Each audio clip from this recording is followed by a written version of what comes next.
दोन्ही देशादरम्यान आता युद्धजन्य परिस्थिती निर्माण झालेली आहे आणि हे सगळं युद्ध भारताच्या सीमेवर, पाकिस्तानच्या सीमेवर खेळलं जाते, लढलं जाते आणि तिथं नेमकं काय घडतंय हे जाणून घेण्यासाठी प्रत्येक नागरिक उत्सुक असतो, हे मान्य आहे. आणि तिथल्या घडामोडींचा सगळा आढावा घ्यायचं काम वृत्तवाहिन्या करत असतात आणि वृत्तवाहिन्यांवर सर्वसामान्य माणसं बऱ्यापैकी विश्वास ठेवतात.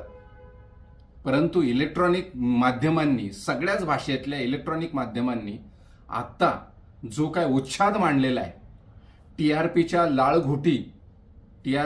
लाळघुटीपणामुळं आता ह्या इलेक्ट्रॉनिक माध्यमांना असं वाटतंय की यांना ना मुंगळ्याच्या बाबळीला बांधून हाणलं पाहिजे. इतक्या बेजबाबदारपणे हे वार्तांकन करत आहेत.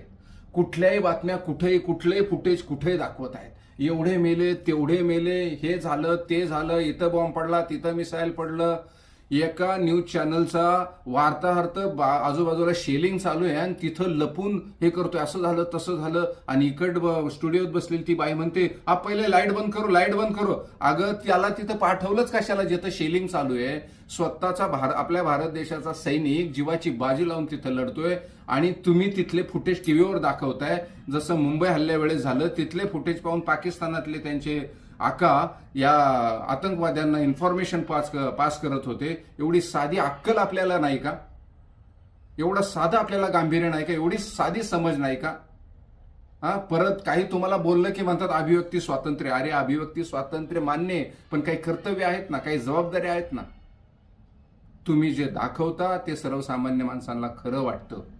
त्यामुळं भारतीय मिलिटरीतर्फे, विदेश मंत्रालयातर्फे जी काय प्रेस कॉन्फरन्स घेतली जाते, त्या प्रेस कॉन्फरन्समध्ये जे सांगितलं जातं त्या अनुषंगानेच तुम्ही बातम्या दाखवाव्यात, अशी आमची सर्वसामान्य नागरिकांची विनंती आहे. आधीच सगळे भारतीय नाही म्हटलं तरी थोडेफार टेन्शनमध्ये आहेत. आपल्या सैन्यावर पूर्ण विश्वास जरी असला तरी तिथे लढणारा तो आमचा भाऊ आहे, आमची बहीण आहे, कुणाचे तरी वडील आहेत, कुणाचा तरी नवरा आहे, कुणाचा तरी मुलगा आहे. याचं गांभीर्य लक्षात ठेवून आम्हालाही एक नागरिक म्हणून टेन्शन आहेच. परंतु त्या बॉर्डरवर घडणाऱ्या युद्धाचं अतिशय प्रामाणिकपणे विश्लेषण करून चांगल्या बातम्या द्या, योग्य त्याच बातम्या द्या. विनाकारण फुगून, साडून वाढून बातम्या देऊ नका आणि माध्यमांवर असलेला विश्वास उडवू नका. विनाकारण तुमचा टीआरपी वाढवायच्या नादात, सबस्क्रायबर वाढवायच्या नादात, व्ह्युअरशिप वाढवायच्या नादात, त्या नादात तुम्हाला जाहिराती मिळतात.